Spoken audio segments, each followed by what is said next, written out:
Kamu tidak usah datang malam ini. Ibuku tidak ingin kamu datang. Telepon dari suamiku. Saat syukuran rumah baru ibu mertuaku. Aku membalas pesannya. Baiklah, Mas. Kubalas mereka yang sudah meremehkan dan menghinaku. Kubuat mereka menyesal.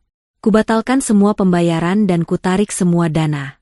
1 jam kemudian mereka mulai meneleponku tanpa henti. Karena sebelum ceritanya dimulai, silahkan tulis di kolom komentar dari daerah mana saja teman-teman yang menonton cerita ini. Jangan lupa like dan subscribe agar channel ini bisa semakin berkembang dan bisa mempersembahkan cerita yang lebih menarik lagi. Donita memijat pelipisnya perlahan. Layar laptop di hadapannya menampilkan deretan angka yang baru saja berkurang dalam jumlah sangat besar. Ini adalah pelunasan tahap akhir untuk sebuah rumah mewah di kawasan elit.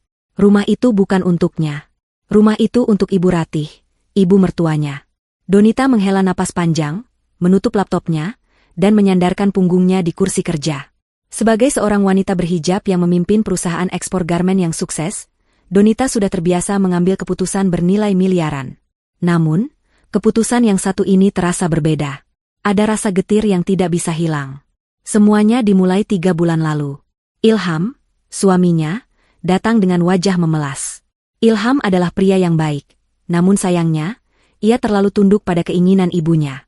Malam itu, Ilham duduk di samping Donita, menggenggam tangannya, dan memulai bujukan yang sudah sering Donita dengar. Sayang, ibu itu sudah tua. Cita-cita terbesarnya hanya ingin punya rumah yang layak di sisa hidupnya. Donita terdiam. Kata, layak, yang dimaksud Ilham dan Ibu Ratih sangatlah relatif. Rumah mereka saat ini sudah lebih dari cukup. Tapi Ibu Ratih selalu merasa kurang. Ibu Ratih tidak pernah menyukai Donita. Bagi Ibu Ratih, Donita hanyalah wanita biasa yang kebetulan sukses. Status Donita sebagai pengusaha tidak pernah membuatnya bangga, malah membuatnya iri.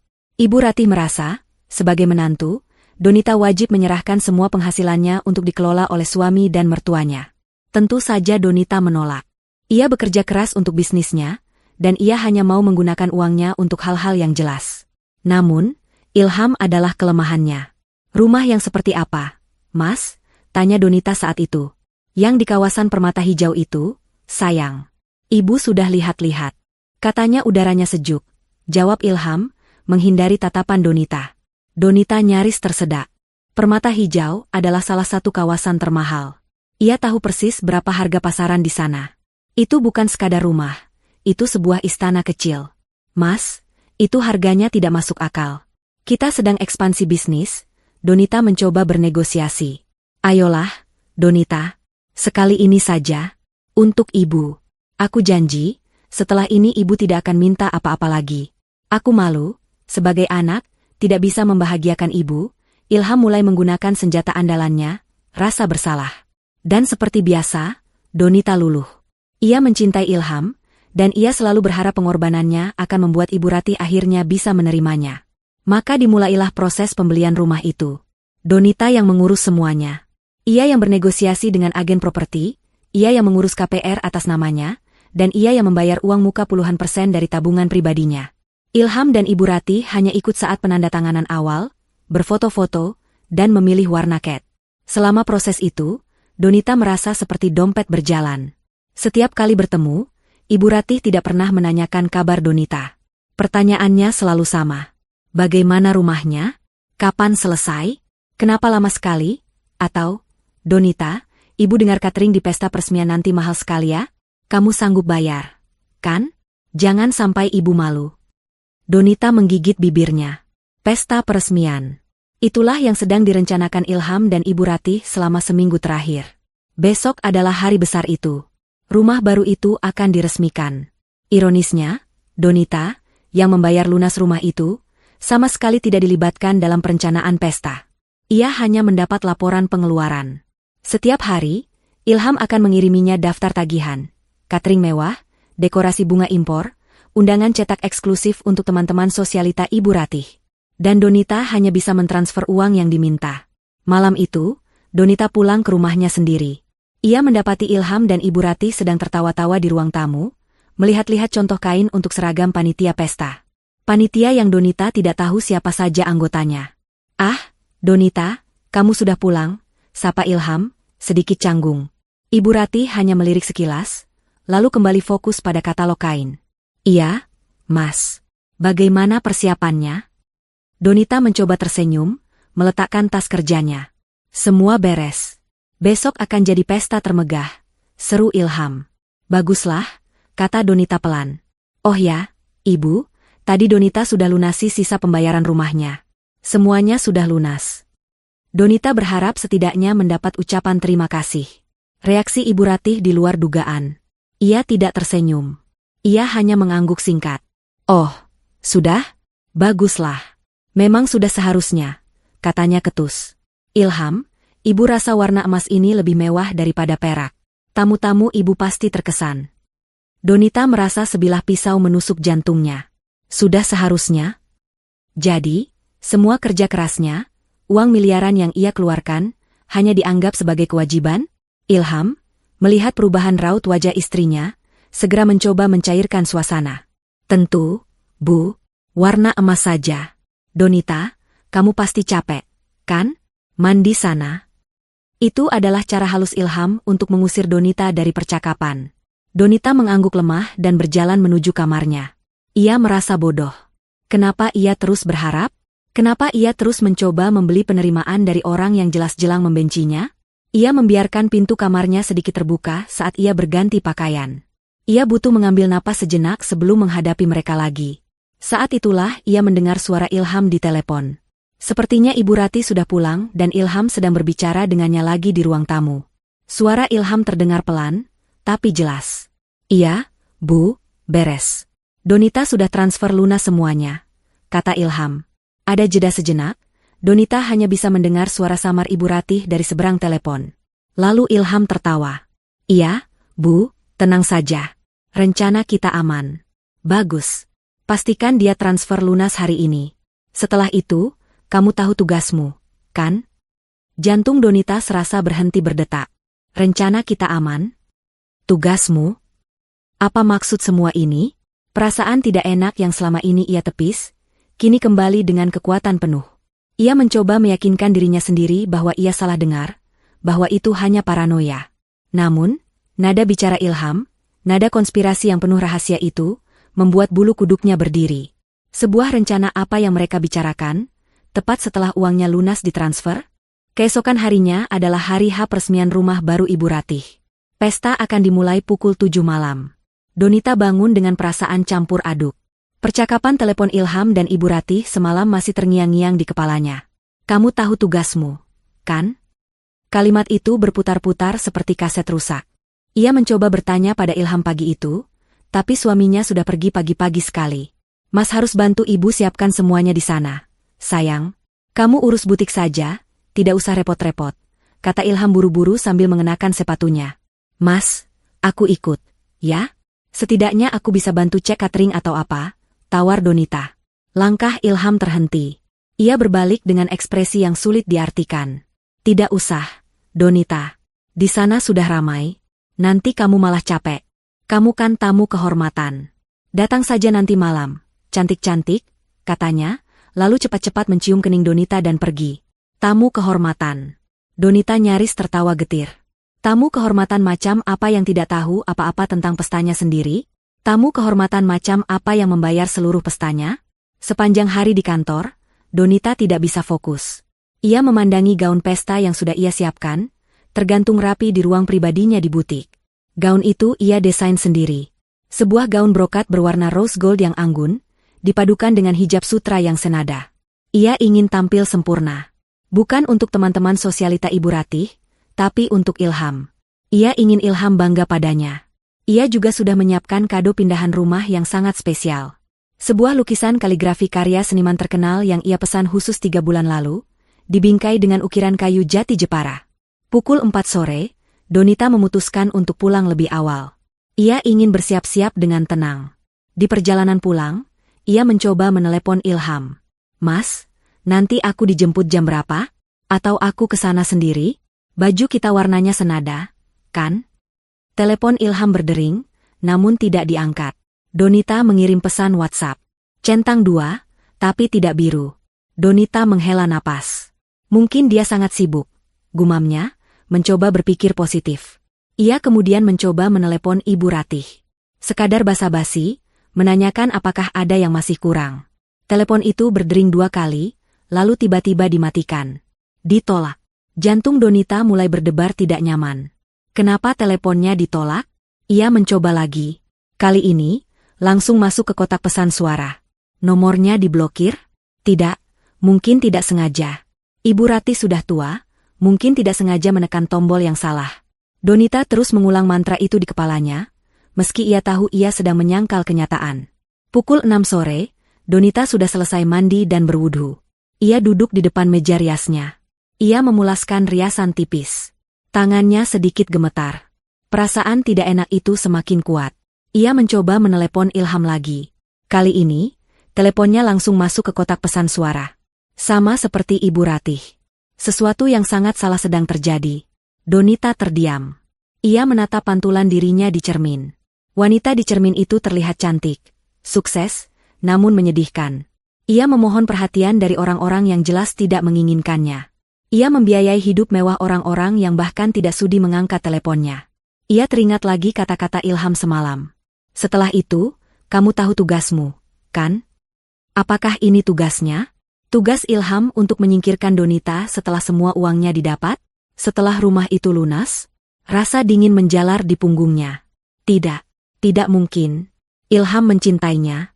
Setidaknya, dulu begitu. Pukul 6:30 malam. Pesta seharusnya sudah dimulai. Donita masih duduk di kamarnya.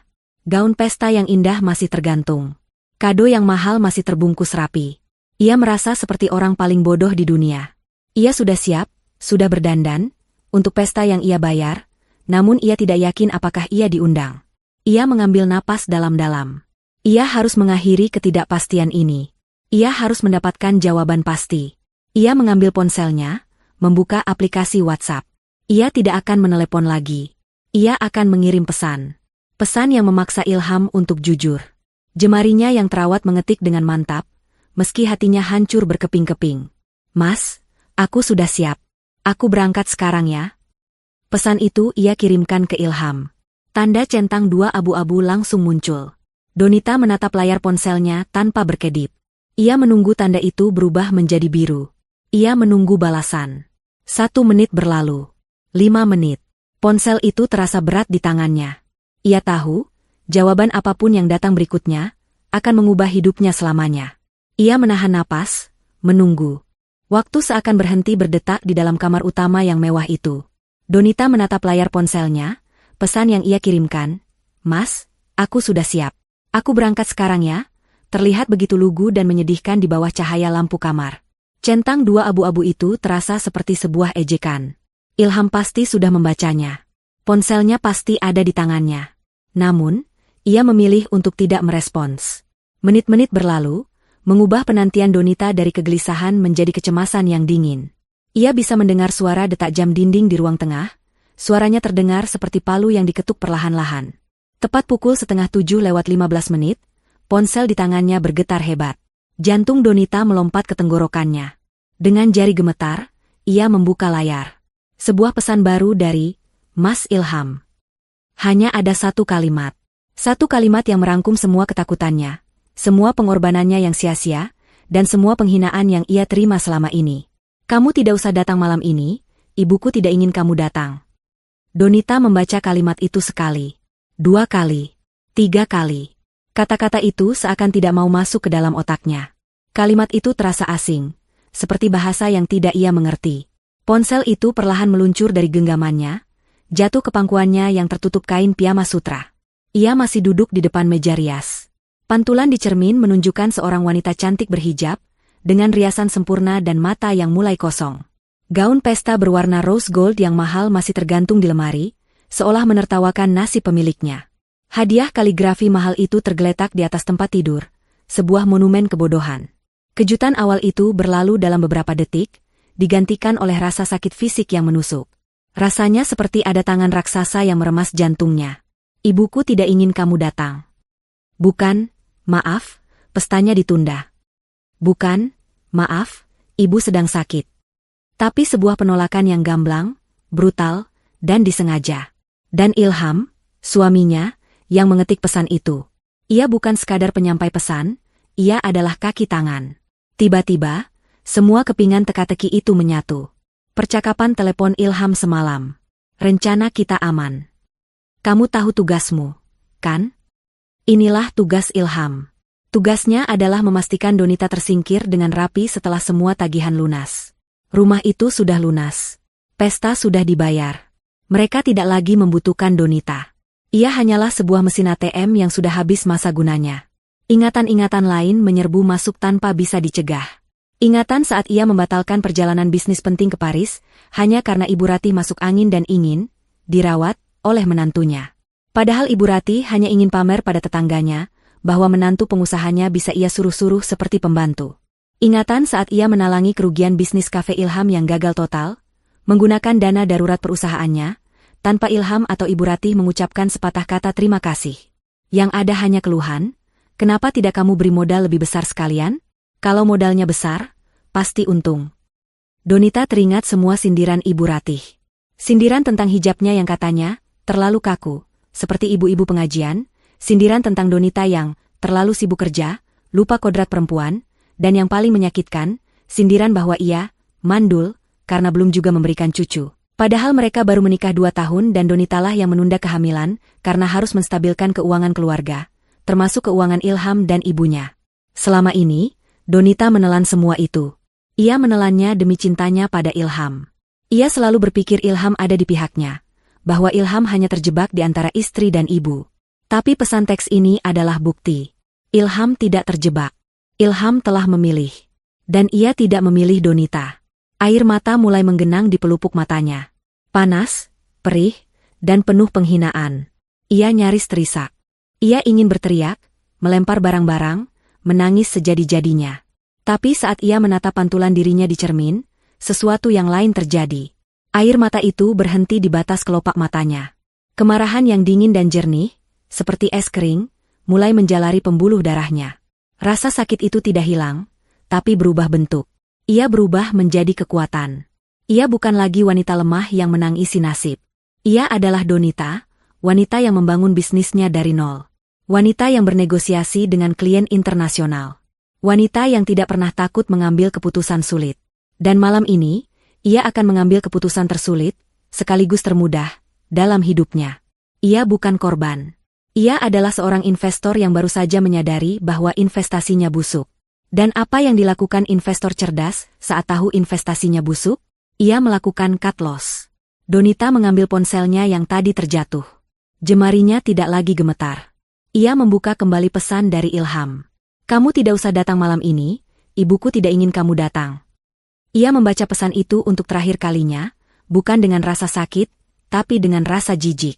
Sebuah senyuman kecil, nyaris tak terlihat, dingin, dan penuh ironi, tersungging di bibirnya yang berpoles lipstik nude. Ia melihat ke cermin dan berkata pelan pada pantulan dirinya, "Baiklah, kalian yang memulai." Jemarinya menari di atas layar. Ia mengetik balasan singkat, mengirimkannya kembali pada Ilham. Balasan yang akan meninabobokan mereka dalam kemenangan sesaat. "Baiklah, Mas." Ia mengirim pesan itu. Ia tahu Ilham akan membacanya dan merasa lega. Bagus, dia penurut seperti biasa. Mungkin begitu pikirnya. Ilham akan kembali menikmati pestanya, merasa menang. Donita meletakkan ponsel pribadinya itu di meja rias. Ia tidak membutuhkannya lagi malam ini. Ia berdiri, berjalan dengan langkah mantap ke ruang kerjanya yang ada di sudut kamar. Ia mengabaikan gaun pesta, mengabaikan kado. Ia duduk di kursi kerjanya yang nyaman, membuka laci, dan mengeluarkan sebuah ponsel lain. Ponsel yang berbeda. Ponsel bisnisnya. Benda itu berwarna hitam solid, terasa berat, dan penuh dengan kontak orang-orang penting. Layar ponsel bisnisnya menyala, menampilkan foto dirinya yang tersenyum percaya diri. Ini adalah Donita yang sebenarnya. Donita sang direktur utama. Donita yang memegang kendali. Ia menarik napas dalam-dalam, mengeluarkannya perlahan. Udara di ruangan itu terasa berat. Ia tahu, dalam 1 jam ke depan, ia akan membakar jembatan. Tapi ia juga tahu, ia harus melakukannya, agar ia bisa membangun istana baru di atas abunya. Jarinya menyentuh layar, mencari nama pertama di daftar panggil cepatnya. Nama itu adalah Pak Haris, Bank Prioritas. Permainan baru saja dimulai. Pukul 7:20 malam. Donita menekan tombol panggil. Telepon itu tersambung ke Pak Haris, bankir prioritasnya yang sudah menangani keuangannya selama 5 tahun terakhir. Pak Haris adalah seorang profesional sejati. Selamat malam, Bu Donita. Tumben sekali menelepon di luar jam kerja, sapa suara bariton yang tenang di seberang sana. Selamat malam, Pak Haris. Maaf mengganggu. Saya harap Anda sedang tidak sibuk. Karena saya punya beberapa permintaan mendesak yang harus dieksekusi malam ini juga. Suara Donita terdengar sangat berbeda dari beberapa menit lalu. Tidak ada getaran emosi, tidak ada keraguan. Yang ada hanya nada perintah yang dingin dan jelas. Pak Haris menangkap keseriusan itu. Tentu, Bu, saya siap. Apa yang bisa saya bantu? Pertama, Donita memulai, saya minta semua autodebit dan transfer terjadwal dari semua rekening saya atas nama Donita A ke rekening developer Permata Hijau, atau rekening apapun yang terkait dengan pembelian unit A12, dibatalkan. Efektif detik ini juga. Termasuk tagihan utilitas, iuran bulanan, atau apapun. Baik, Bu. Saya proses. Pembatalan semua autodebit ke Permata Hijau. Pak Haris terdengar mengetik di komputernya. Ada lagi. Ada. Ini yang utama, lanjut Donita. Transfer pelunasan terakhir yang saya lakukan sore tadi, senilai 5,2 miliar rupiah. Saya tahu dananya sudah masuk rekening developer. Tapi saya ingin tahu, status akad jual beli rumah itu atas nama siapa?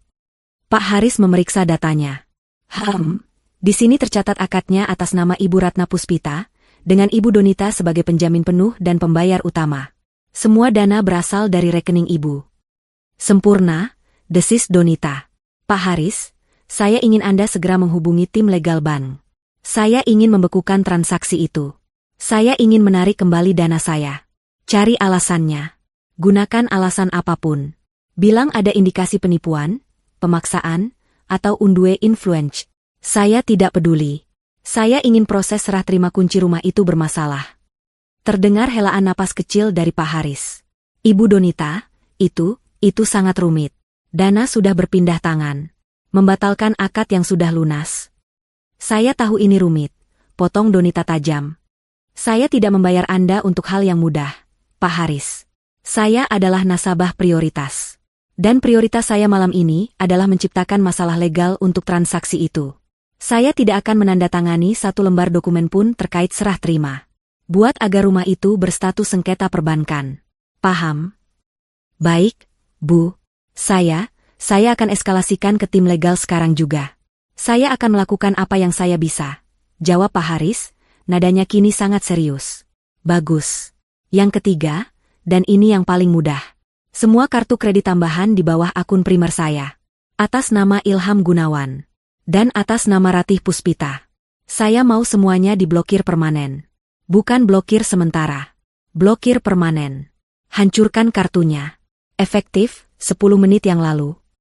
Itu bisa langsung saya lakukan, Bu. Pemblokiran permanen untuk Bapak Ilham dan Ibu Ratih. Selesai, kata Pak Haris. Ada lagi, Bu? Untuk saat ini cukup. Kirimkan saya konfirmasi untuk semua permintaan saya via email dalam 1 jam, tutup Donita, lalu mematikan telepon. Ia tidak berhenti. Tangannya langsung mencari kontak berikutnya. Pak Surya, manajer pemasaran senior dari Permata Hijau.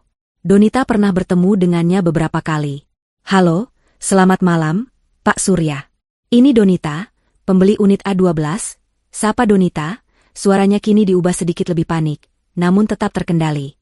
Oh, selamat malam, Ibu Donita. Ada apa, Bu? Pestanya lancar? Sapa Pak Surya ramah. Pesta? Donita tertawa kecil, tawa yang kering. Pak Surya, saya menelepon karena ada masalah yang sangat besar. Saya adalah penjamin dan pembayar penuh untuk unit A12. Benar? Benar sekali, Bu. 100% dana dari Ibu. Bagus. Saya baru saja mendapat informasi bahwa saya telah ditipu oleh suami saya sendiri dan ibu mertua saya. Mereka melakukan konspirasi untuk menguasai aset tersebut. Apa, Bu? Maksud Ibu? Suara Pak Surya meninggi. Saya tidak punya waktu menjelaskan. Tapi yang jelas, saya, sebagai pembayar sah, tidak pernah menyetujui serah terima apapun. Saya informasikan secara resmi. Saya menarik semua dana saya dan saya akan mengajukan sengketa atas unit tersebut. Sore tadi saya transfer dalam kondisi di bawah tekanan. Donita berbohong sedikit, menambahkan drama agar pesannya tersampaikan. Tapi Bu, uangnya sudah lunas. Pestanya sedang berlangsung. Justru itu, Pak, kirimkan tim Anda ke sana sekarang juga. Hentikan pestanya. Segel rumah itu. Rumah itu statusnya sengketa. Saya tidak akan menandatangani dokumen apapun. Jika pihak developer menyerahkan kunci kepada Ibu Ratih, saya akan menuntut Permata Hijau karena bersekongkol dalam penipuan. Ancam Donita. Baik, Bu, baik. Tenang, Bu. Saya akan kirimkan tim keamanan dan legal kami ke lokasi sekarang. Kami akan bekukan status unitnya. Pak Surya terdengar panik luar biasa. Tuntutan hukum dari pembeli miliaran adalah mimpi buruknya. Bagus. Saya tunggu kabar dari Anda. Donita menutup telepon. 2 pelatuk sudah ditarik. Bank dan developer. Sekarang, yang ketiga. Ia menelepon manajer operasional di perusahaannya. Malam, Pak Anto. Maaf mengganggu. Tolong siapkan surat penarikan fasilitas direksi untuk saudara Ilham Gunawan. Mobil Alphard putih B1234 ILH itu atas nama perusahaan, kan? Betul, Bu. Fasilitas untuk suami Ibu, jawab Pak Anto, bingung. Bukan lagi. Efektif besok pagi, saya mau mobil itu ditarik. Kirim orang untuk menjemputnya jam 8 pagi, dimanapun mobil itu berada. Dan bekukan rekening gaji atas namanya. Dia tidak lagi bekerja di perusahaan saya, kata Donita. Ilham memang punya jabatan mentereng di perusahaan Donita, direktur pemasaran, tapi itu hanya jabatan hadiah. Pekerjaannya nol besar. Siap, laksanakan, Bu. Donita meletakkan ponsel bisnisnya. Selesai. 3 panggilan telepon. Total 45 menit. Dalam 45 menit, ia telah membongkar fondasi kehidupan mewah yang baru saja akan dinikmati Ilham dan Ibu Ratih. Ia bangkit, berjalan keluar dari ruang kerja. Ia melepas pakaian rumahnya. Ia tidak jadi memakai piyama. Ia berjalan ke kamar mandi, membuka keran air panas di bathtub. Ia menaburkan bath bomb aroma lavender. Ia butuh rileks. Saat ia sedang berendam dalam air hangat yang menenangkan, tepat pukul 8 malam lewat 1 menit, ponsel pribadinya yang tergeletak di meja rias mulai menjerit. Layarnya menyala terang. Mas Ilham Caling. Telepon itu berdering panjang, lalu mati. Sedetik kemudian, menyala lagi. Ibu mertua Caling. Mati. Mas Ilham Caling. Mas Ilham Caling. Mas Ilham Caling. Ponsel itu bergetar hebat di atas meja kaca, menimbulkan suara derak yang gaduh di tengah keheningan kamar. Panggilan itu datang tanpa henti, panik, dan penuh amarah. Donita memejamkan matanya, menyandarkan kepalanya ke tepi bathtub. Ia tersenyum tipis. Ia tidak menyentuh ponsel itu. Ia membiarkan mereka panik. Ini baru permulaan. Ia menghirup dalam-dalam aroma lavender. Malam ini, ia akan tidur nyenyak. Pukul 7:30 malam. Di rumah baru Ibu Ratih, pesta sedang berada di puncaknya. Rumah itu bermandikan cahaya. Lampu-lampu kristal mahal yang baru dipasang berkilauan, memantulkan sinarnya di lantai marmer impor yang mengilap. Dekorasi bunga lili dan mawar putih memenuhi setiap sudut, menebarkan aroma wangi yang lembut. Musik instrumental klasik mengalun pelan, menjadi latar bagi tawa-tawa renyah dan denting gelas sampanye, non-alkohol, tentu saja, demi formalitas, yang dipegang oleh para tamu. Ibu Ratih adalah bintang malam itu. Ia mengenakan kaftan yang dijahit khusus, penuh dengan payet berkilauan, dan hijab yang ditata rumit. Wajahnya yang dipoles riasan tebal berseri-seri penuh kemenangan. Ia berdiri di tengah-tengah lingkaran teman-teman sosialitanya, yang ia sebut, geng arisan berlian. Mereka semua memujinya. Ratih, ini rumah atau istana? Luar biasa, Jeng, seru seorang wanita bergelang emas penuh. Ah, biasa saja, jawab Ibu Ratih, pura-pura merendah sambil mengibaskan tangannya, yang justru memamerkan cincin berlian barunya. Ini semua Ilham. Dia tahu sekali bagaimana membahagiakan ibunya. Ilham memang anak berbakti. Dan beruntung sekali dia dapat istri seperti Donita. Kudengar bisnisnya besar sekali, ya, sahut yang lain. Wajah Ibu Ratih mengerah sejenak mendengar nama Donita, namun ia cepat-cepat mengubahnya menjadi senyum manis yang dipaksakan. Oh, Donita? Iya, dia bekerja keras. Katanya dengan nada yang menyeratkan bahwa, bekerja keras, adalah sesuatu yang sedikit memalukan.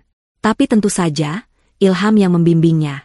Tanpa Ilham, Donita tidak akan jadi apa-apa. Ilhamlah otaknya.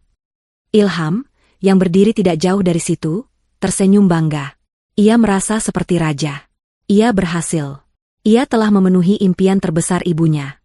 Ia telah membuktikan bahwa ia adalah anak yang sukses. Ia melirik jam tangannya. Sudah hampir 1 jam sejak ia mengirim pesan teks terakhir pada Donita. Balasan, "Baiklah, Mas," dari istrinya membuatnya sangat lega. Donita menurut. Seperti biasa. Sekarang, ia bisa menikmati pesta ini tanpa gangguan. Ia merasa telah sukses mengendalikan segalanya. Ibunya yang manja, dan istrinya yang kaya. Saat itulah, manajer catering yang bernama Pak Tono menghampirinya dengan senyum yang sedikit kaku, membawa sebuah tablet. "Selamat malam, Pak Ilham. Maaf mengganggu pestanya. Sesuai kesepakatan, sisa pembayaran 50% untuk catering harus dilunasi malam ini saat acara berlangsung." "Oh, tentu, kata Ilham santai. Ia sudah menduga ini. Ia mengeluarkan kartu kredit platinum dari dompetnya. Itu adalah kartu kredit tambahan yang diberikan Donita, dengan limit tak terbatas. "Ini, silakan. Pakai ini saja." Pak Tono mengambil kartu itu dan menggeseknya di mesin edisi portable. Beberapa detik kemudian, ia mengerutkan kening. "Maaf, Pak, ditolak." Senyum Ilham sedikit goyah. "Hah? Ditolak? Tidak mungkin. Coba lagi.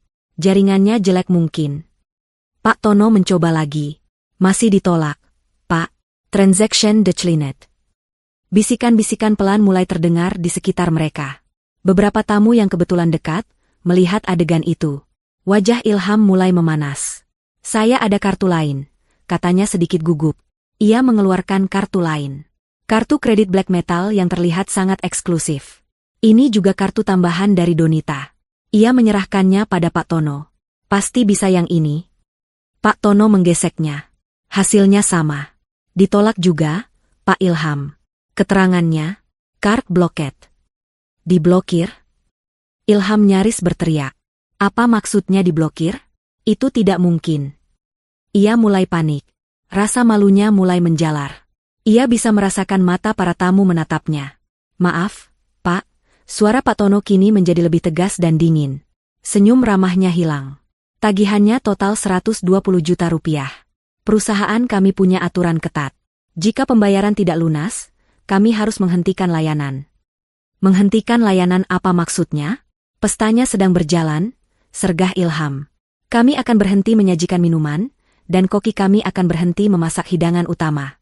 Dan jika dalam 30 menit tidak ada kejelasan, kami akan mulai mengemasi buffet." "Jangan gila." Ilham benar-benar panik. Ibu Ratih, menyadari ada keributan, berjalan menghampiri. "Ilham, ada apa ini? Kenapa Pak Tono terlihat marah?" tanya Ibu Ratih, suaranya masih angkuh. "Kartu kreditnya bermasalah, Bu," kata Pak Tono langsung, tidak lagi menaruh hormat. "Tagihan catering belum dibayar." Mata Ibu Ratih membelalak. "Apa? Ilham, kenapa belum dibayar? Di mana istrimu? Kenapa dia tidak mengurus ini?" Tepat pada saat itu, kekacauan kedua datang. Musik instrumental klasik tiba-tiba berhenti.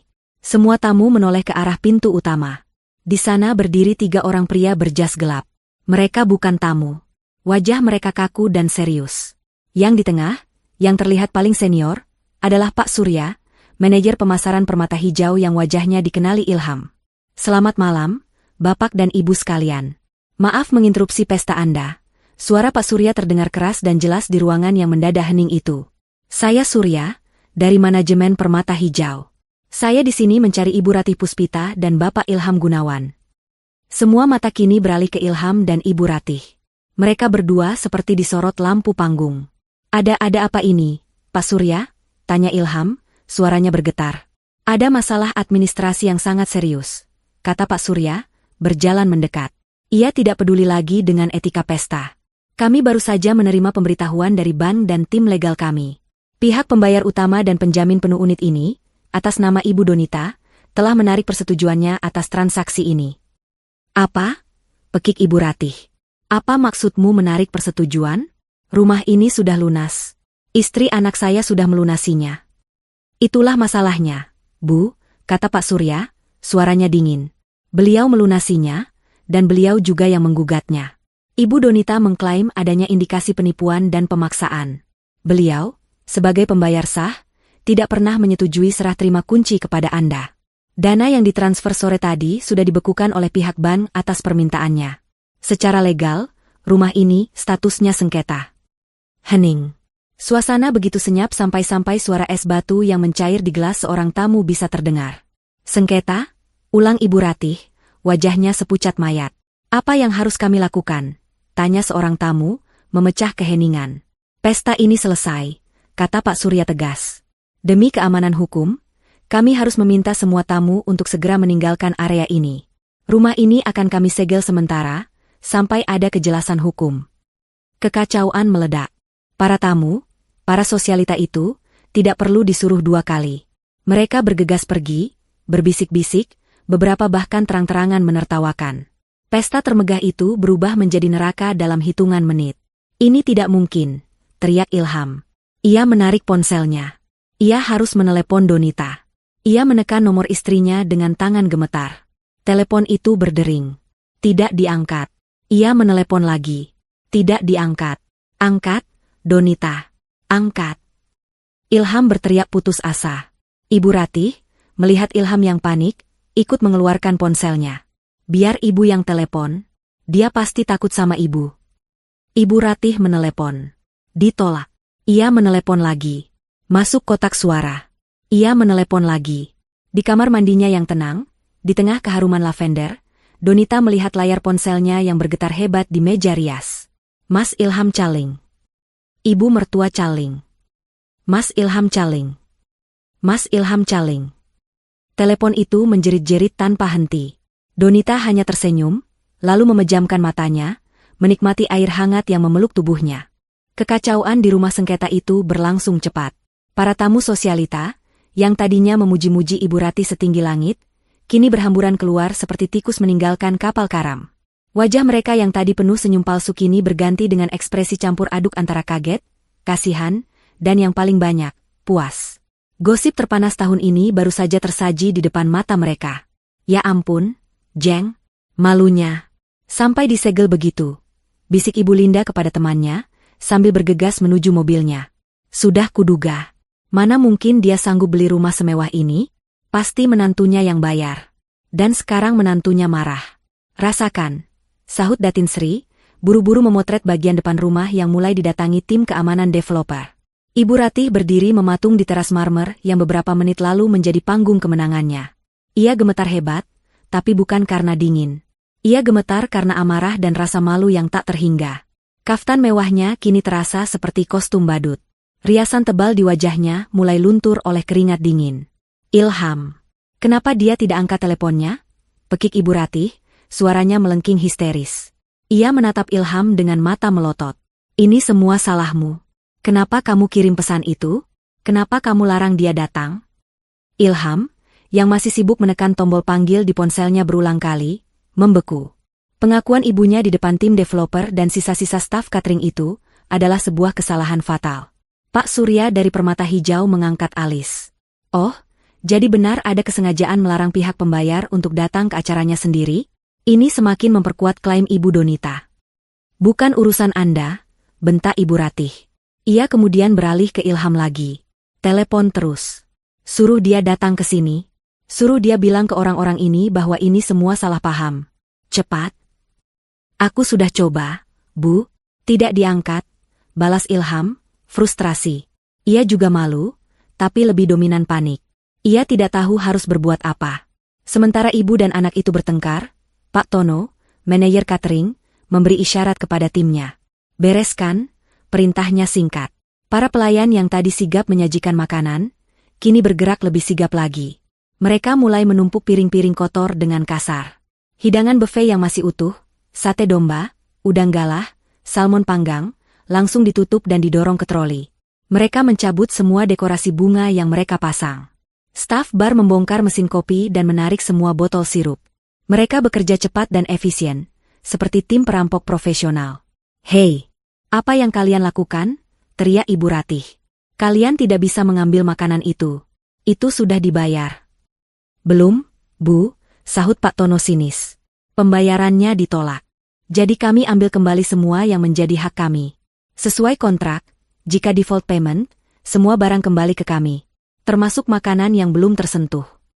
Beberapa pelayan bahkan mengambil taplak meja, meninggalkan meja-meja kayu telanjang yang terlihat menyedihkan. Pesta yang tadinya mewah kini terlihat seperti lokasi yang baru saja dijarah. Rasa malu Ibu Ratih mencapai puncaknya. Ia harus melihat sisa-sisa kemewahannya dilucuti di depan matanya sendiri. Setelah catering pergi, kini giliran tim developer. Pak Surya mengeluarkan sebuah gulungan stiker besar berwarna kuning cerah. Pak Ilham, Bu Ratih. Dengan sangat menyesal, kami harus meminta Anda berdua untuk meninggalkan properti ini. Apa? Kalian mengusir kami? Ini rumah kami, raung Ibu Ratih. Bukan lagi, Bu. Sampai status sengketa ini selesai, ini adalah properti milik developer yang ditahan oleh bank. Silakan ambil barang pribadi Anda yang penting. Anda punya waktu 5 menit, kata seorang petugas keamanan bertubuh besar yang mendampingi Pak Surya. 5 menit. Ilham dan Ibu Ratih tidak punya barang apapun di sana, selain harga diri mereka yang sudah hancur lebur. Mereka berdua, dalam pakaian pesta termahal mereka, berjalan gontai menuruni tangga teras. Di belakang mereka, tim keamanan menempelkan stiker kuning besar di pintu kayu jati yang megah itu. Disgel, dalam sengketa hukum. Klik. Petugas keamanan memasang gembok tambahan di gerbang utama. Ibu Ratih dan Ilham kini berdiri di pinggir jalan, di luar gerbang rumah impian mereka. Lampu-lampu taman yang mewah masih menyala, ironisnya menerangi wajah mereka yang pucat dan kalah. Mobil-mobil tamu terakhir melesat pergi, penumpangnya tidak mau repot-repot menyapa. Ini mimpi. Ilham, ini mimpi, kan? Lirih Ibu Ratih, kakinya lemas. Ia terduduk di trotoar jalan yang berdebu. Pakaiannya yang mahal kini kotor. Ilham tidak menjawab. Ia masih memandangi ponselnya. Puluhan panggilan tak terjawab. Puluhan pesan WhatsApp yang hanya centang 2 abu-abu. Ia terus mengetik pesan baru dengan panik. Donita angkat. Donita jawab sekarang. Ibu sakit ini gara-gara kamu. Apa maksudmu blokir kartu? Kamu gila? Kamu mempermalukan aku dan ibu. Donita aku bilang jawab. Rentetan pesan itu terkirim tanpa balasan. Ilham ingin melempar ponselnya ke jalan. Ia putus asa. Ia marah. Ia takut. Di apartemennya, Donita akhirnya keluar dari kamar mandi. Ia mengenakan piyama katun yang nyaman. Rambutnya terbungkus handuk. Ia mengambil ponsel pribadinya yang masih bergetar. Ia melihat rentetan pesan dari Ilham. Ia membaca setiap pesan kemarahan dan kepanikan itu dengan ekspresi tenang. Jemarinya yang lentik kemudian mengetik sebuah balasan. Ia tidak membalas rentetan pertanyaan Ilham. Ia hanya mengetik satu kalimat. Kalimat yang sederhana, lugas, dan menusuk tepat di jantung kesombongan mereka. Ada apa, Mas? Bukankah ibu tidak ingin aku datang? Pesan itu terkirim. Centang 2 biru. Di trotoar yang gelap di depan rumah yang disegel, ponsel Ilham berbunyi. Sebuah balasan dari Donita. Ilham buru-buru membukanya. Ibu Ratih yang melihat secercah harapan, ikut mencondongkan kepalanya. Mereka membaca kalimat itu bersama-sama. Ada apa, Mas? Bukankah ibu tidak ingin aku datang? Hening. Seketika itu juga, Ilham dan Ibu Ratih mengerti. Ini bukan kecelakaan. Ini bukan kesalahan sistem ban. Ini bukan kesalahpahaman. Ini adalah pembalasan. Donita tahu. Dia tahu segalanya. Dan dia telah merencanakan ini semua. Wajah Ilham berubah dari panik menjadi ngeri. Wajah Ibu Ratih berubah dari marah menjadi ketakutan murni. Mereka baru saja sadar. Mereka tidak hanya menghina seorang menantu penurut. Mereka telah membangunkan naga yang sedang tidur. Jalanan di luar kawasan elit permata hijau terasa dingin dan sepi. Jauh berbeda dari kemeriahan pesta yang baru saja mereka alami. Ibu Ratih dan Ilham kini benar-benar terdampar. Setelah dipermalukan dan diusir, mereka berdiri di trotoar seperti 2 pengemis berbalut pakaian mahal. Taksi yang mereka coba panggil pun beberapa kali lewat begitu saja, mungkin enggan mengangkut penumpang dari lokasi yang baru saja ribut. Akhirnya, setelah hampir 30 menit menahan malu, sebuah taksi online bersedia menjemput mereka. Perjalanan itu diisi dengan keheningan yang mencekam. Ilham duduk di depan, jemarinya tak henti-henti mengetik di ponsel, mengirim pesan-pesan marah yang tak terbalas. Ibu Ratih duduk di belakang, bersandar di jendela. Wajahnya yang pucat pasi kini berkerut dalam amarah yang tertahan. Kaftan mewahnya terasa gatal di kulitnya yang berkeringat. Sopir taksi itu melirik mereka dari kaca spion, merasakan ketegangan, tapi memilih diam. Kita mau kemana? Tanya sopir itu pelan saat mereka mendekati pintu tol. Ilham terdiam. Ia tidak tahu harus menjawab apa. Pulang ke rumah lama Ibu Ratih? Rumah kecil yang selalu dikeluhkan ibunya itu? Atau pulang ke apartemen Donita? Ke apartemen Mutiara? Desis Ibu Ratih dari kursi belakang. Suaranya serak. Kita harus temui perempuan itu. Dia harus membatalkan semua ini. Ilham mengangguk. Ke Mutiara Residence, Pak, katanya pada sopir. Ia harus bicara pada Donita. Ini pasti hanya gertakan. Donita mencintainya. Ia pasti bisa meluluhkan Donita lagi. Ia hanya perlu marah sedikit, memelas sedikit, dan Donita akan kembali menjadi istri penurut yang ia kenal. Setibanya di lobi apartemen mewah tempat tinggal mereka, Ilham langsung merasakan masalah pertama. Ia menempelkan kartu aksesnya di pintu lobi. Lampu merah menyala. Gagal. Ia mencoba lagi. Gagal. Akses ditolak. Sialan, umpat Ilham pelan. Ada apa lagi? Bentak Ibu Ratih. Kartu aksesku tidak berfungsi. Geram Ilham. Bapak Ilham. Seorang petugas keamanan lobi menghampiri mereka. Maaf, Pak. Kartu Bapak sudah dinonaktifkan atas permintaan pemilik unit. Pemilik unit? Saya ini suaminya. Ilham mulai emosi. Maaf, Pak. Aturan tetap aturan. Kami harus menelepon unit Ibu Donita dulu untuk meminta izin Bapak dan Ibu masuk, kata petugas itu dengan tegas namun sopan. Wajah Ibu Ratih memerah padam. Diusir dari rumah baru, dan sekarang harus meminta izin seperti tamu untuk masuk ke apartemen yang ia anggap sebagai rumah anaknya sendiri. Ini adalah lapisan penghinaan baru yang tak tertahankan. Petugas itu menelepon interkom.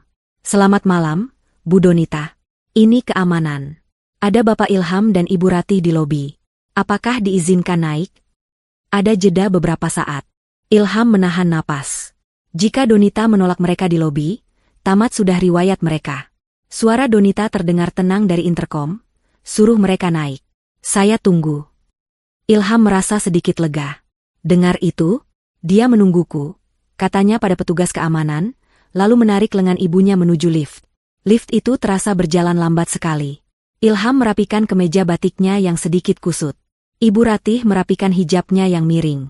Mereka sedang mempersiapkan diri untuk perang. Ting. Pintu lift terbuka di lantai penthouse. Ilham tidak perlu mengetuk.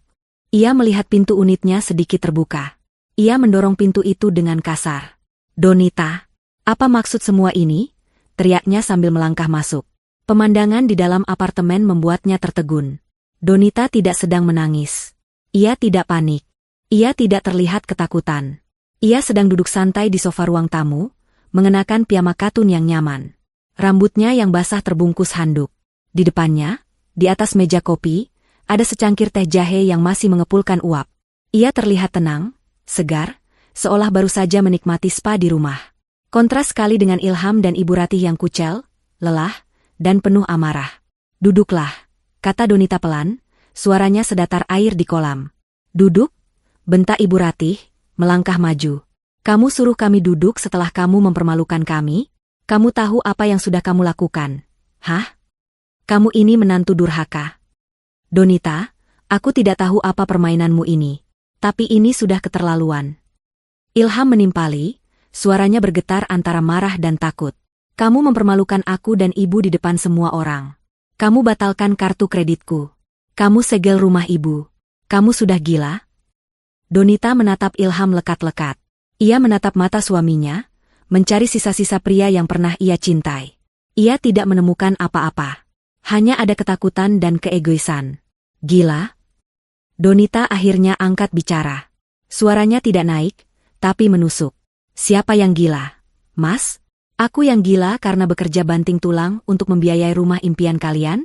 Atau kalian yang gila, karena menikmati uangku sambil menghinaku di belakang? Ilham terdiam. Aku? Mempermalukan kalian? Donita tertawa kecil, tawa tanpa humor.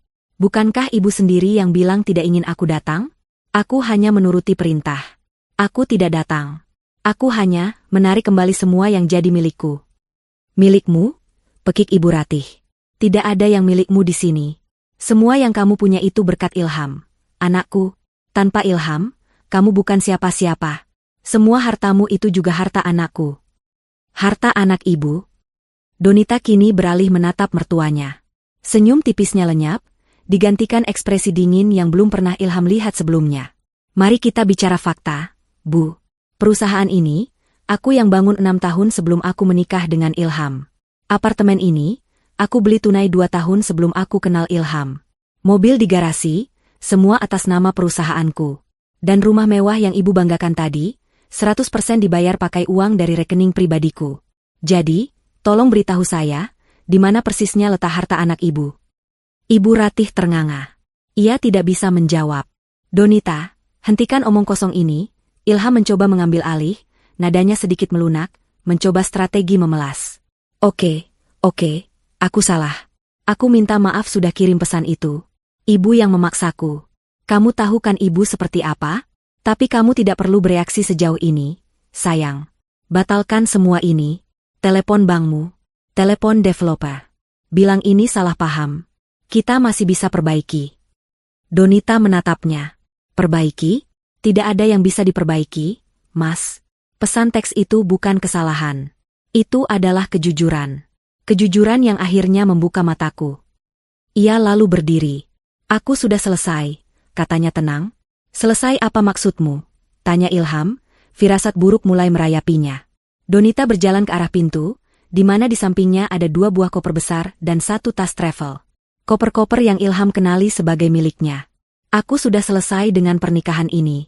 Aku sudah selesai menjadi dompet berjalan kalian, kata Donita. Ia menendang pelan koper itu ke arah Ilham. Itu barang-barangmu. Setidaknya, yang bisa kumasukkan dalam koper. Baju-baju mahalmu, jam tangan koleksimu, sepatu-sepatumu. Mata Ilham membelalak ngeri. Kamu mengusirku? Aku tidak mengusirmu, koreksi Donita. Aku hanya mengembalikanmu ke habitat aslimu. Ini apartemenku. Aku membelinya dengan jerih payahku. Dan aku tidak sudi lagi berbagi udara dengan orang yang telah menghinaku dan bersekongkol dengan ibunya untuk menipuku. Penipu? Jaga mulutmu, Donita. Ibu Ratih menjerit. Kalian menikmati uangku, tapi melarangku datang ke pesta yang kubayar. Apa itu namanya kalau bukan penipuan? Balas Donita tajam. Sekarang, silakan keluar. Berdua. Donita, jangan begini. Ilham benar-benar ketakutan sekarang. Ia mencoba meraih tangan Donita. Donita menarik tangannya seolah baru menyentuh api. Jangan sentuh aku. Suaranya meninggi untuk pertama kalinya. Fasilitas mobilmu sudah kucabut. Akan ditarik besok pagi jam 8. Kartu kreditmu sudah kublokir. Dan besok pagi, pengacaraku akan mengirimkan surat gugatan cerai. Tidak. Ilham menggelengkan kepala, tak percaya. Oh, dan satu lagi, Donita tersenyum sinis. Silakan tinggal di rumah baru kalian. Rumah yang mana, ya? Oh, rumah yang masih disegel itu. Ia membuka pintu apartemennya lebar-lebar, menunjukkan jalan keluar. Keluar, perintahnya. Ibu Ratih, melihat Ilham yang mematung syok, maju dan mencoba mendorong Donita. Kamu tidak bisa lakukan ini pada anakku. Donita menahan tangan Ibu Ratih dengan cengkeraman kuat. Wanita yang biasa terlihat lembut itu ternyata memiliki kekuatan yang mengejutkan. Jangan pernah mencoba menyentuh saya di rumah saya sendiri, Bu Ratih, desis Donita, matanya menyala. Keluar. Sekarang. Atau saya panggil keamanan untuk menyeret kalian. Melihat tatapan mata Donita, Ibu Ratih gentar. Ia mundur selangkah. Ilham, dengan tangan gemetar, menarik koper-kopernya. Ia menatap Donita untuk terakhir kalinya, mencari belas kasihan. Yang ia temukan hanya dinding baja. Ia dan ibunya berjalan keluar dari unit penthouse itu. Saat mereka melangkah melewati ambang pintu, Donita berkata, "Selamat malam, Mas Ilham." "Selamat malam, Bu Ratih." Lalu, pintu itu ditutup. Terdengar suara kunci ganda yang diputar dari dalam. Klik, klik. Ilham dan Ibu Ratih berdiri di koridor mewah yang dingin, di samping tumpukan koper. Mereka kini resmi menjadi tunawisma. Ilham meninju dinding koridor dengan frustrasi. "ARGH. Donita, buka pintunya. Ini masih bisa dibicarakan." "Donita." Tidak ada jawaban. Hanya keheningan. Malam itu adalah malam terpanjang dalam hidup Ilham dan Ibu Ratih. Mereka tidak punya tujuan. Kembali ke rumah lama Ibu Ratih, Sebuah rumah sederhana di pinggiran kota, terasa seperti pilihan paling memalukan. Tapi mereka tidak punya pilihan lain. Menginap di hotel? Dengan kartu apa mereka akan membayarnya? Semua kartu Ilham sudah diblokir. Uang tunai di dompetnya hanya cukup untuk membayar taksi yang akan membawa mereka ke sana. Jadilah mereka tiba di rumah lama itu lewat tengah malam. Rumah yang sudah beberapa minggu ditinggalkan itu terasa pengap dan berdebu. Ibu Ratih, yang masih mengenakan kaftan pestanya, langsung mengamuk. Ini semua gara-gara kamu, Ilham. Kalau saja kamu bisa lebih tegas. Kalau saja kamu tidak terlalu bergantung pada uangnya. Ibu Ratih menyalahkan putranya, melupakan fakta bahwa ia adalah biang keladi dari semua permintaan material itu. Ibu yang menyuruhku kirim pesan itu, balas Ilham, tak mau kalah. Ibu yang bilang tidak sudi melihat mukanya di pesta.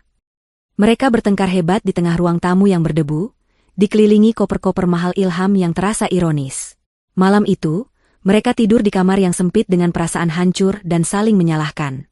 Keesokan paginya, kenyataan menghantam mereka lebih keras. Ilham terbangun karena suara ponselnya yang berdering, bukan panggilan, tapi alarm. Pukul 8 pagi. Saat itulah ia teringat sesuatu. Mobil. Ia berlari keluar. Benar saja. Di depan rumah kontrakan kecil di sebelah rumah ibunya, Alphard putih miliknya, mobil perusahaan Donita, sedang berhenti. Dua orang pria berbadan tegap keluar. Ilham baru saja akan berteriak memaki, tapi ia melihat mobilnya sudah terparkir di luar pagar rumah ibunya. Pria itu hanya menghampirinya. Pak Ilham Gunawan, kami dari tim penarikan aset perusahaan. Ibu Donita memerintahkan kami menjemput mobil ini, kata salah satu pria itu, sambil menunjukkan surat tugas. Ilham tidak bisa berbuat apa-apa. Ia hanya bisa pasrah menyerahkan kuncinya. Ia melihat mobil mewah yang biasa ia pakai untuk pamer itu, dikemudikan pergi oleh orang lain. Ia kini benar-benar tidak punya apa-apa. Pukulan tidak berhenti di situ. Sekitar pukul 11 siang, saat Ilham dan Ibu Ratih sedang sarapan seadanya dengan bubur instan, seorang kurir motor berhenti di depan rumah. Permisi, paket untuk Bapak Ilham Gunawan dan Ibu Ratih Puspita. Ilham keluar dengan malas. Kurir itu menyerahkan 2 amplop coklat tebal yang berbeda. Satu untuknya, satu untuk ibunya. Ibu Ratih menerima amplopnya dengan curiga. Ia merobeknya dengan kasar. Matanya membelalak saat membaca kop surat di dalamnya. Permata Hijau Developer. Bacanya pelan. Itu adalah surat pemberitahuan resmi. Surat itu menyatakan bahwa, sehubungan dengan adanya sengketa pembayaran dan gugatan dari pihak pembayar utama, Ibu Donita, maka proses akad jual beli dibatalkan. Rumah itu secara resmi ditarik kembali oleh developer. Uang muka yang sudah terlanjur masuk sebagian besar akan hangus untuk menutupi biaya denda dan kerugian pesta yang dibatalkan. Rumahnya hilang. Ilham? Lirih Ibu Ratih, tubuhnya limbung. Ia nyaris jatuh jika tidak berpegangan pada kusen pintu. Ilham tidak mendengarnya. Ia sedang sibuk dengan amplopnya sendiri. Amplopnya lebih tebal. Kop suratnya berasal dari sebuah firma hukum ternama di Jakarta. Jantungnya berdebar kencang saat ia membukanya. Gugatan cerai. Kata-kata itu melompat ke matanya. Ilham membaca lembar demi lembar dengan tangan gemetar. Ini bukan sekadar gugatan cerai biasa. Ini adalah gugatan cerai dengan tuntutan pembagian harta. Tapi, Donita dan pengacaranya telah mempersiapkan ini dengan sangat matang. Gugatan itu merinci dengan jelas. Donita menuntut cerai atas dasar perlakuan tidak menyenangkan, penipuan, dan eksploitasi finansial oleh suami dan keluarga suami. Yang lebih mengerikan adalah lampirannya. Puluhan lembar. Salinan rekening koran yang menunjukkan aliran dana miliaran dari rekening Donita ke rekening Ilham dan Ibu Ratih. Bukti transfer untuk rumah. Bukti pembayaran untuk semua tagihan catering dan dekorasi. Salinan akta kepemilikan apartemen dan aset perusahaan yang dibeli jauh sebelum pernikahan. Dan tuntutannya jelas, Donita menuntut pemisahan harta secara tegas. Semua harta bawaan miliknya tidak bisa diganggu-gugat. Untuk harta yang didapat selama pernikahan, yang nyaris tidak ada, karena Ilham tidak berpenghasilan, Donita bersedia membaginya. Tapi yang paling menghancurkan, Donita juga menuntut Ilham mengembalikan semua fasilitas yang telah ia nikmati, yang dinilai sebagai utang pribadi Ilham kepada perusahaan Donita. Ilham terduduk di lantai teras yang kotor. Tamat. Ia benar-benar tamat. Donita tidak hanya menceraikannya, ia menghancurkannya secara finansial sampai ke akar-akarnya. Ilham. Apa isi suratmu?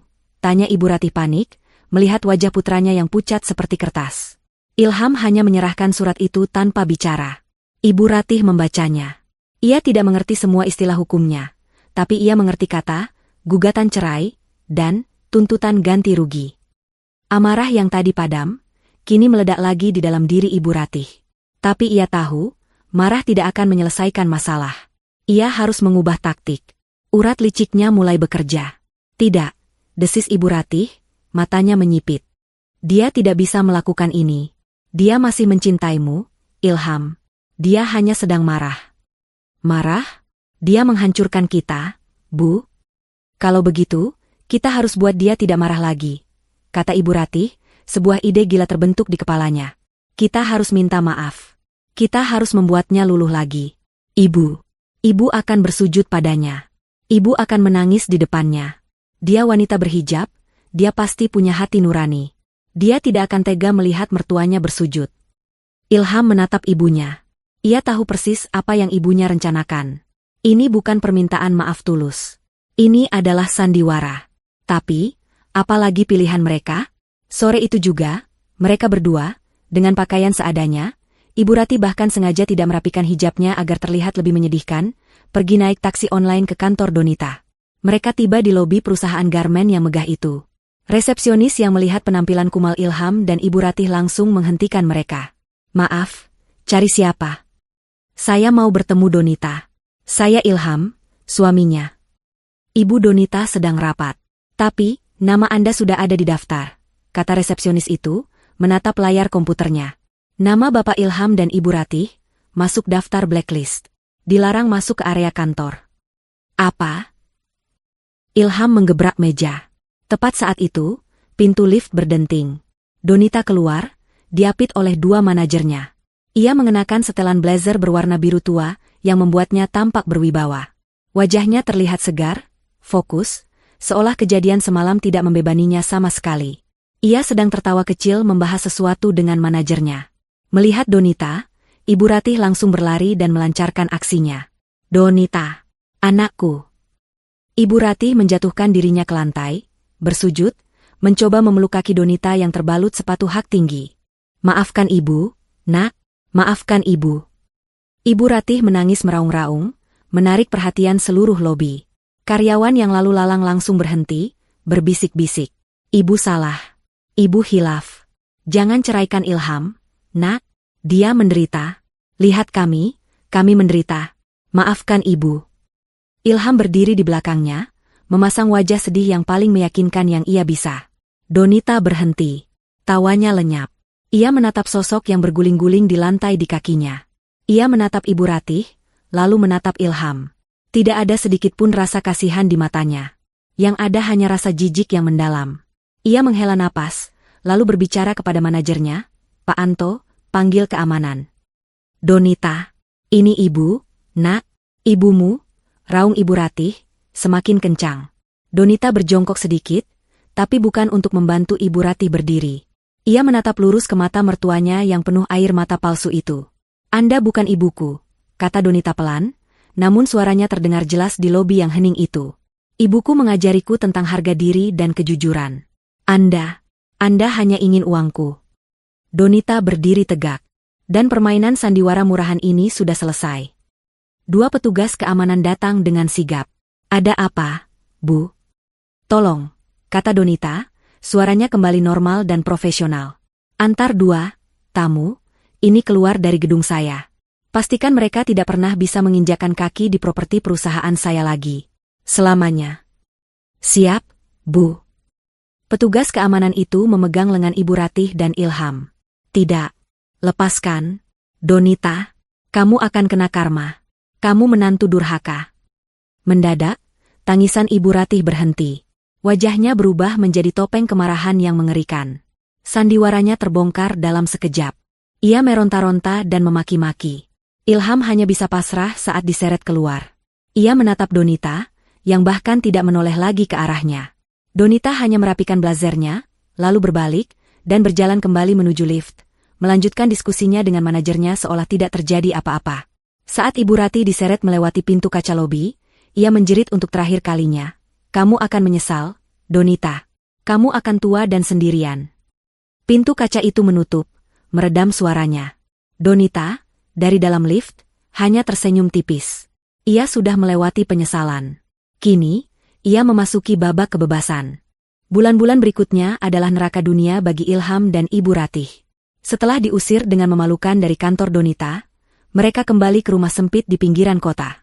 Rumah itu, yang dulu mereka tinggalkan dengan angkuh demi impian rumah mewah, kini terasa seperti penjara yang pengap dan menyedihkan. Kabar tentang pesta yang gagal, rumah yang disegel, dan pengusiran memalukan Ibu Ratih dari lobi perusahaan Donita menyebar lebih cepat daripada api. Teman-teman sosialita Ibu Ratih, geng arisan berlian, tidak hanya menjauhinya, mereka secara aktif menjadikannya bahan tertawaan di setiap pertemuan. Jeng Ratih? Oh, maksudmu Ratih, sengketa? Hahaha, kudengar dia sekarang tinggal di lubang tikus lagi.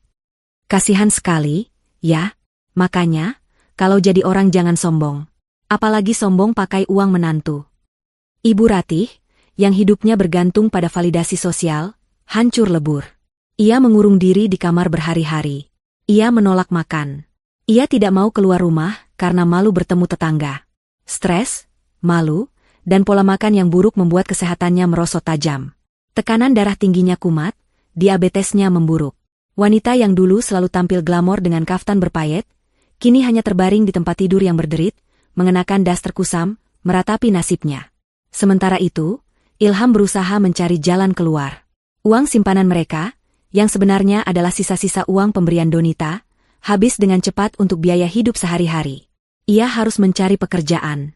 Tapi apa yang bisa ia kerjakan? Selama ini, jabatannya sebagai direktur pemasaran di perusahaan Donita hanyalah topeng. Ia tidak pernah benar-benar bekerja. Ia tidak punya keahlian nyata. Ilham mencoba melamar ke beberapa perusahaan.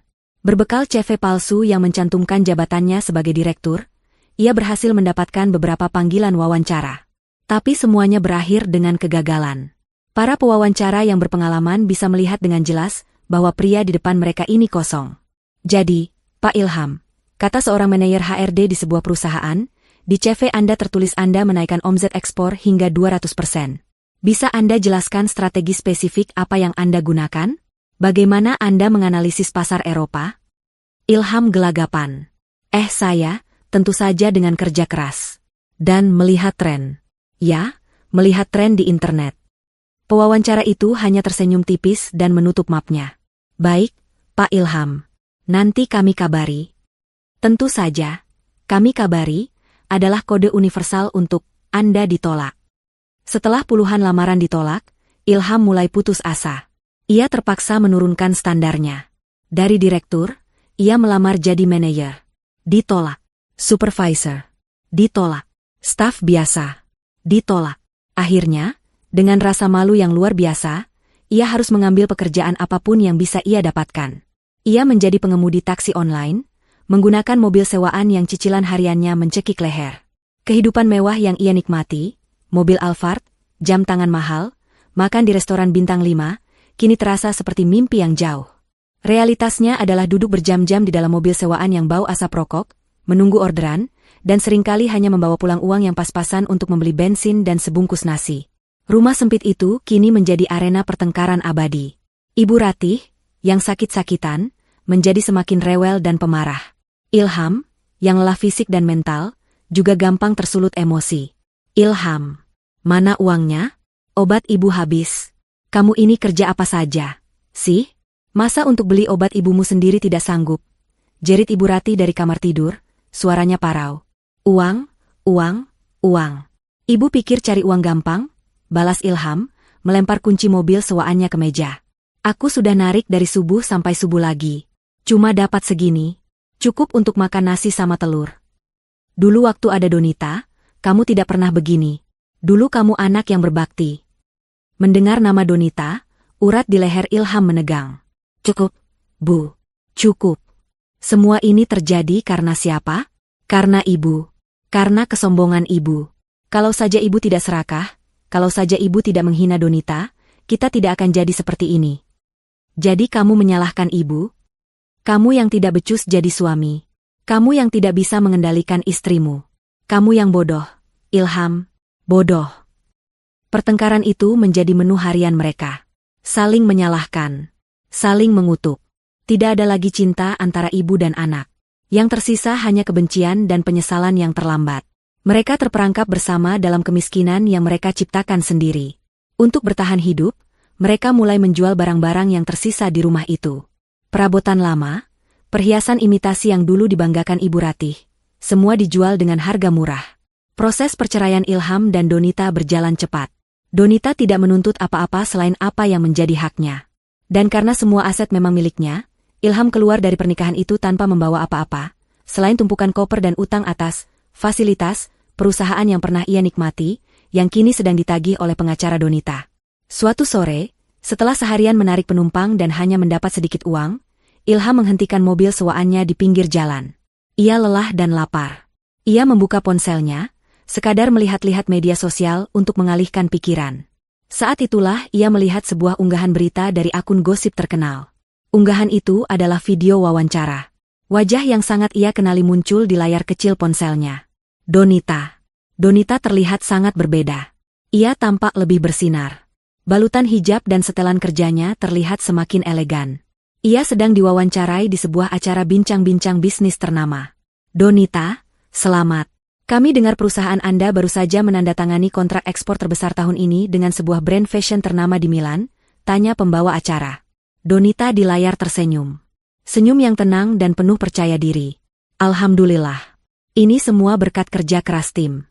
Kami baru saja meluncurkan lini busana modest baru yang menggunakan bahan daur ulang ramah lingkungan, dan ternyata pasar Eropa sangat merespons positif. Anda adalah panutan.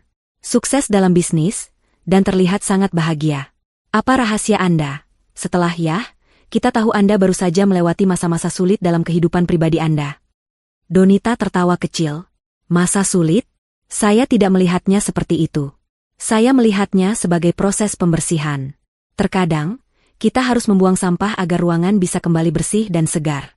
Rahasia saya sederhana, fokus pada apa yang bisa saya kendalikan, dan melepaskan apa yang hanya menjadi beban. Ilham mematikan layar ponselnya dengan tangan gemetar. Membuang sampah. Melepaskan beban. Itulah dirinya. Itulah dia dan ibunya di mata Donita. Sampah.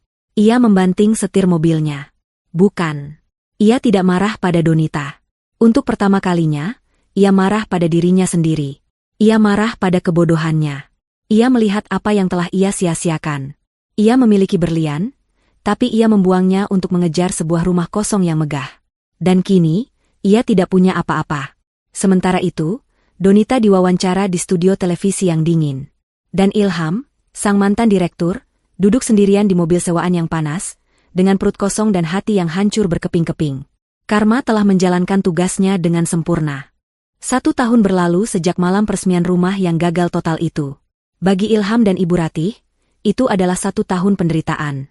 Namun bagi Donita, itu adalah 365 hari kebebasan dan pertumbuhan.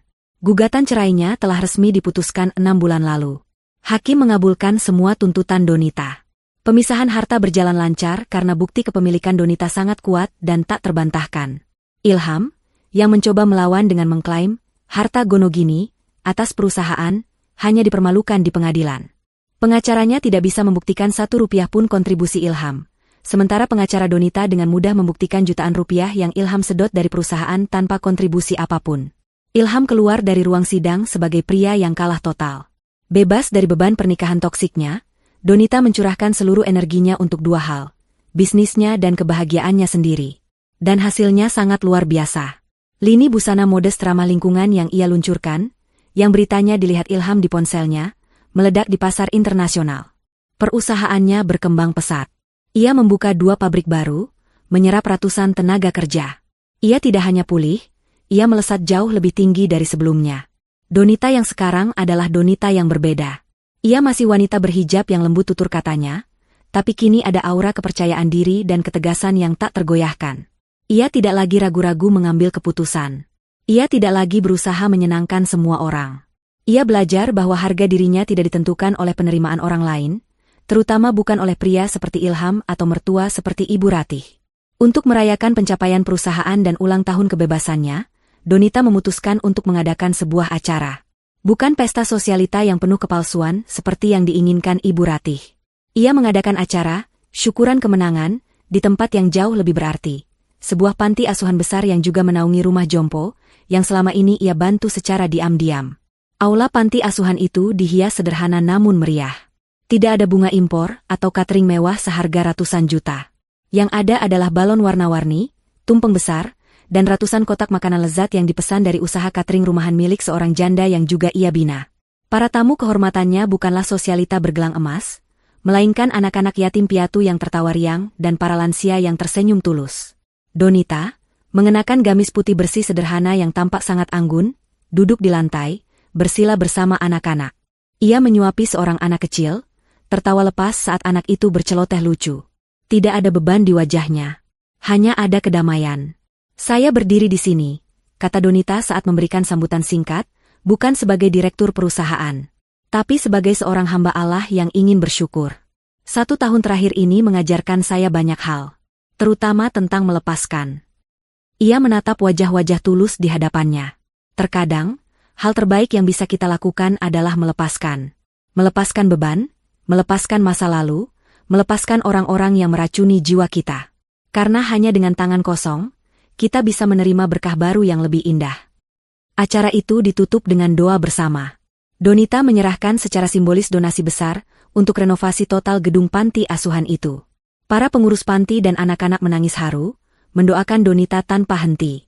Di saat yang hampir bersamaan, di sudut lain kota yang berdebu dan panas, sebuah antrean panjang mengular di depan sebuah bangunan sederhana dengan spanduk, dapur umum gratis, Jumat berkah.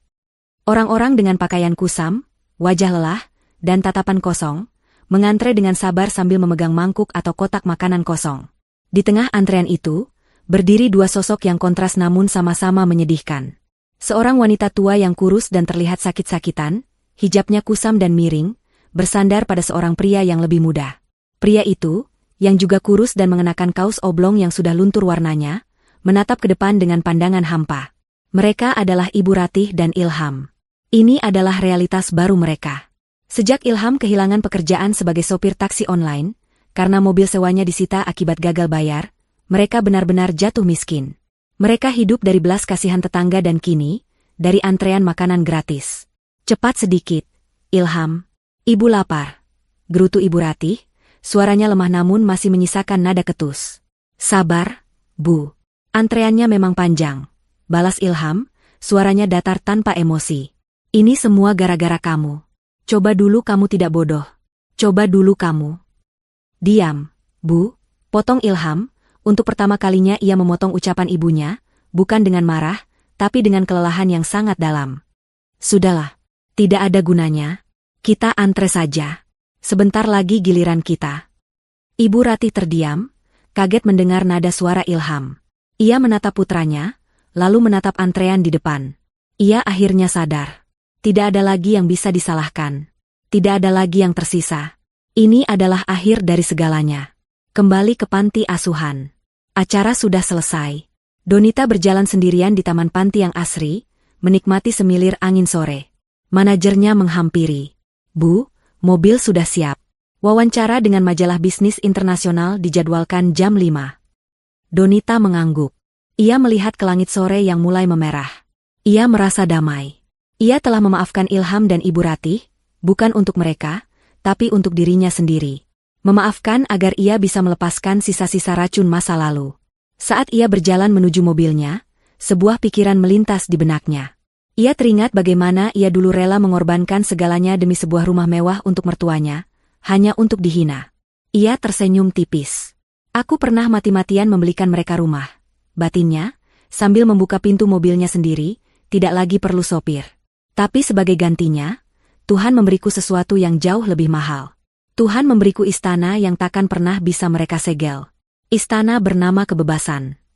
Ia masuk ke dalam mobil, merapikan hijabnya, dan melaju pergi, menuju masa depan yang ia ciptakan sendiri.